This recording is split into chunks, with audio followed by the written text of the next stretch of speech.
Hola a todos y bienvenidos a un nuevo episodio del podcast de La Mancha de Rorschach. Mi nombre es Fernando Villatoro y en el episodio de hoy vamos a hablar un poco sobre los motivos por los que las personas refieren no asistir a psicoterapia.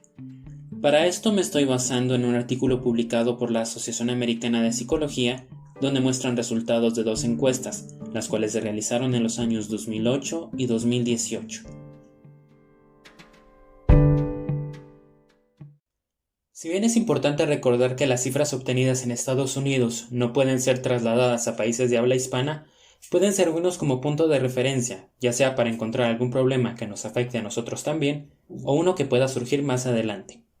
En esta publicación comparan los resultados obtenidos en 2008 y 2018, ambos con las mismas variables por parte de los encuestados, las cuales son: no poder costear los precios, pensaron poder manejar el problema sin tratamiento, no sabían a dónde acudir por servicios, no tenían tiempo, preocupados sobre el compromiso o tener que tomar medicación, el seguro de salud no cubría servicios de salud mental, preocupados sobre la confidencialidad, podría provocar que los vecinos o comunidad tuvieran un concepto negativo, el tratamiento no ayudaría, otro motivo no especificado, podría tener un efecto negativo en el trabajo, no sintió la necesidad de llevar un tratamiento en el momento, no quería que otros se enterasen, o no había transporte, le era inconveniente. Todas las variables aumentaron en los últimos 10 años, excepto por no poder pagar los costos, la cual descendió considerablemente, y la preocupación por la confidencialidad, la cual se mantuvo en el mismo porcentaje. Si bien en este caso es agradable saber que menos personas refirieron no poder pagar los costos de los servicios de salud mental, el aumento en todos los demás factores puede ser un poco más alarmante y da bastante para reflexionar. Un aspecto que llamó mucho mi atención fue cuando mencionaron los grupos etarios.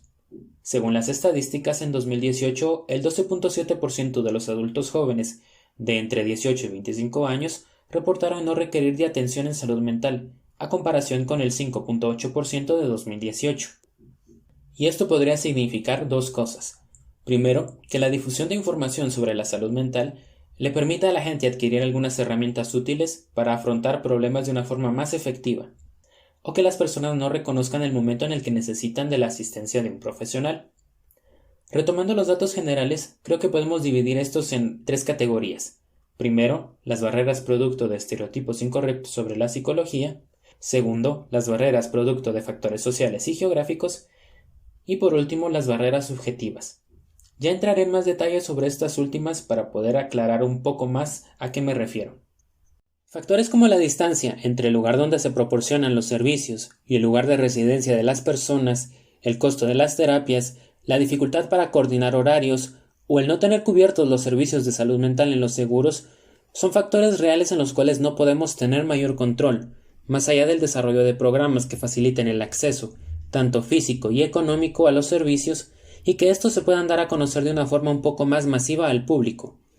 Incluso hoy en día una gran cantidad de profesionales han optado por proporcionar sus servicios por medio de Internet, el cual puede ser un tema para otro episodio, y si bien no es algo completamente nuevo, es una excelente forma de hacer más accesible el servicio, especialmente en las circunstancias actuales en las que vivimos.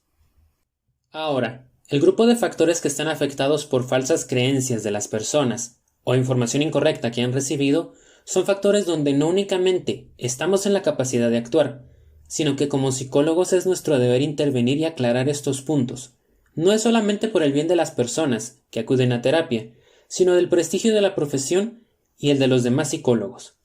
Durante mis 5 años en la universidad, era constante escuchar a mis catedráticos advertir sobre cómo, al menos acá en Guatemala, un gran porcentaje de la población aún tiene una idea equivocada de lo que significa asistir a una terapia psicológica, desde que es algo solo para personas que están locas, hasta que no es algo que verdaderamente ayude, o que incluso empeora la situación en la que nos podamos encontrar.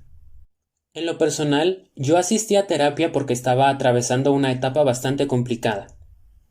Estaba a punto de graduarme de la universidad.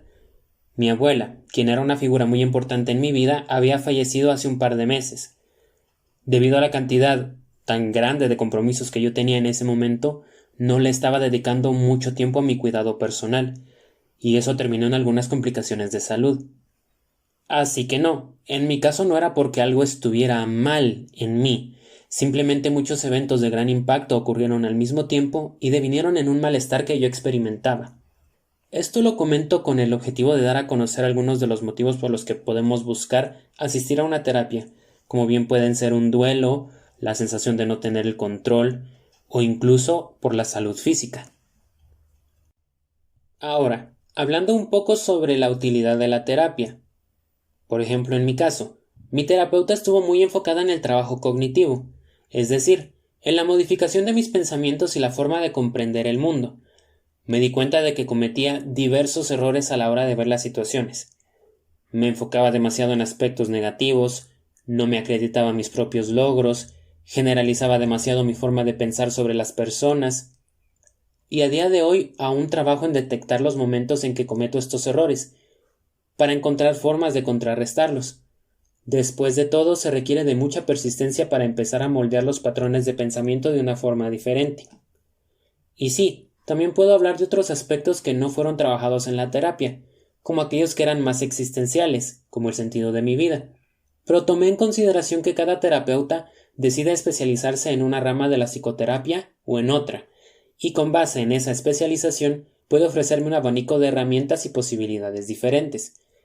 En ese momento mi terapeuta me ofreció un enfoque que es de los más rápidos y focalizados, que muy probablemente era justo lo que yo necesitaba en ese momento.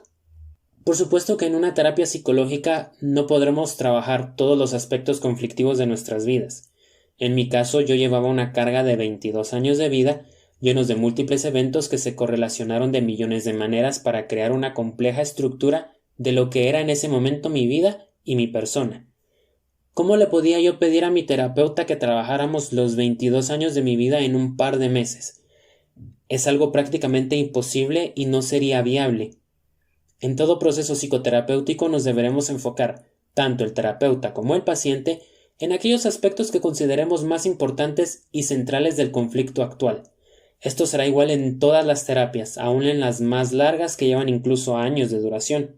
Siempre habrá aspectos que serán más relevantes y decisivos a la hora de establecer objetivos terapéuticos. Creo que gran parte de esta idea falsa sobre la duración de la terapia proviene del trabajo psicoanalítico. Después de todo, se nos ha hecho muy fácil asociar la psicología con muchos años de trabajo tendidos sobre un diván, hablando sobre problemas de carácter principalmente sexual. Mi proceso terapéutico duró un aproximado de 8 meses, ya que a lo largo del proceso nos enfocamos en diferentes puntos centrales, siendo los últimos meses más centrados en mi estado de salud, que se convirtió en un elemento muy importante para mí y la razón principal de haber tenido que extender la terapia un par de meses más. No en todos los casos vamos a tener psicoterapias de esta duración o similares, puede que sean más cortas o incluso más prolongadas. Todo depende del enfoque terapéutico en el que se centre el psicólogo, el problema o situación que atraviese el paciente y las necesidades del mismo, ya que será muy diferente para un paciente que busque un proceso más rápido debido a situaciones de tiempo, de trabajo, etc., a comparación con uno que pueda tener una mayor flexibilidad de tiempo para someterse al proceso terapéutico. No en todas las psicoterapias será necesario el uso de medicación para contribuir al avance durante el proceso. Hay casos muy particulares, por ejemplo la ansiedad o depresión graves, los trastornos del espectro de la esquizofrenia, trastornos bipolares, donde la medicación es un aspecto muy importante a tomar en cuenta con el propósito de poder ayudar eficientemente al paciente y evitar que el cuadro empeore. En otro tipo de casos, como aquellos que se centran en factores existenciales como el propósito de la vida, o las dificultades de parejas, o problemas de comunicación, o cambios en el estilo de vida, por mencionar algunos, donde no es frecuente la consideración del uso de la medicación. La gente suele desarrollar un nivel de resiliencia, que es la capacidad de afrontar adversidades, lo suficientemente adecuado como para adaptarse y triunfar. Y esto con ayuda del lazo terapéutico que se forma durante las sesiones y las herramientas que se adquieren a lo largo del camino. También es cierto que la medicación psiquiátrica no funciona igual para todos. Algunos observan mejores efectos, algunos no perciben cambios significativos y hay otros que experimentan dificultades mayores debido a los posibles efectos secundarios que éstas tienen. y lastimosamente es un campo donde aún no contamos con una respuesta definitiva para cada problemática. Al final de cuentas es importante saber que tampoco podemos forzar a ningún paciente a adherirse a un plan que no le parece adecuado, siempre y cuando nosotros comprobemos que éste comprende la situación de una forma clara y concisa. Parte del trabajo de todo psicólogo es hacer saber a sus pacientes cuáles son las condiciones que se manejarán durante el proceso terapéutico, entre las cuales está la confidencialidad de los temas tratados en las sesiones. El paciente debe tener claro que no revelaremos a su pareja, por ejemplo, la forma en la que piensa sobre ciertas actitudes que se manifiestan en el hogar, o que no le diremos al vecino la opinión que éste se ha formado luego de cierta interacción conflictiva que tuvieron. Una de mis catedráticas solía decirnos frecuentemente que es importante aclarar al paciente al comienzo de la primera sesión que únicamente nos veremos en la necesidad de revelar información que sea relevante para la preservación de la vida de nuestro paciente o de alguien más. Después de todo, no solo velamos por la mejora de la calidad de vida de otras personas, sino por la preservación y dignificación de éstas.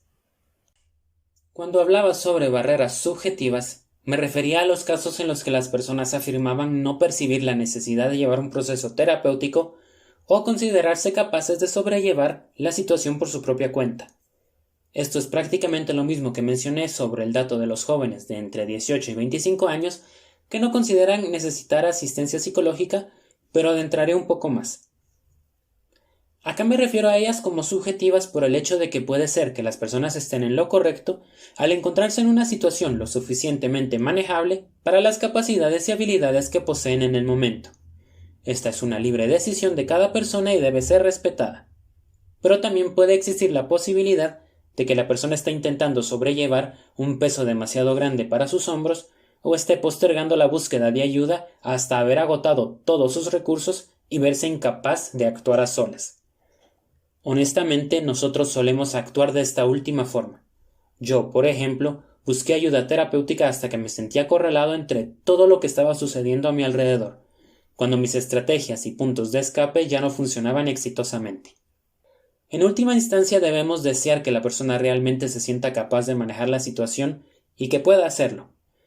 Y si bien podemos tener nuestras dudas, como las podemos tener durante todo el proceso terapéutico en sí, nuestro trabajo consiste en respetar lo que el paciente nos indica o lo que la persona considera más adecuado.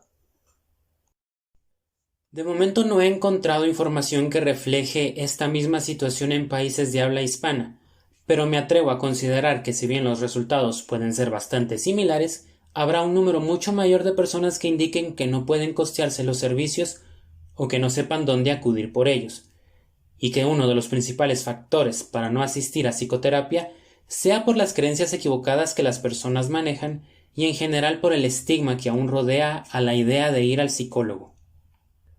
Lo más probable es que esta idea no llegue a desaparecer del todo. Como en cualquier circunstancia de la vida, habrá personas que crean en ella y otras cuantas que estén en contra. Todo lo que he comentado en este episodio ha sido con el propósito de contribuir a desmentir algunas de las falsas creencias que las personas pueden mantener sobre la terapia psicológica, tanto desde un punto de vista más científico como uno más personal, desde mi propia experiencia a lo largo de mi psicoterapia. ¿En qué deberán enfocarse nuestros esfuerzos entonces?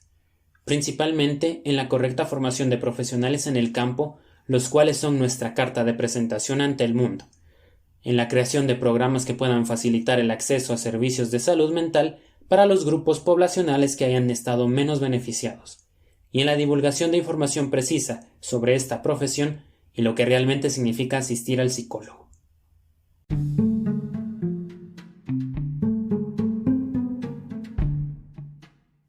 Y así llegamos al final de este episodio. Espero que desde donde sea que ustedes me escuchen se encuentren bien. Muchas gracias por haberme acompañado durante estos minutos y espero que nos podamos encontrar en una próxima.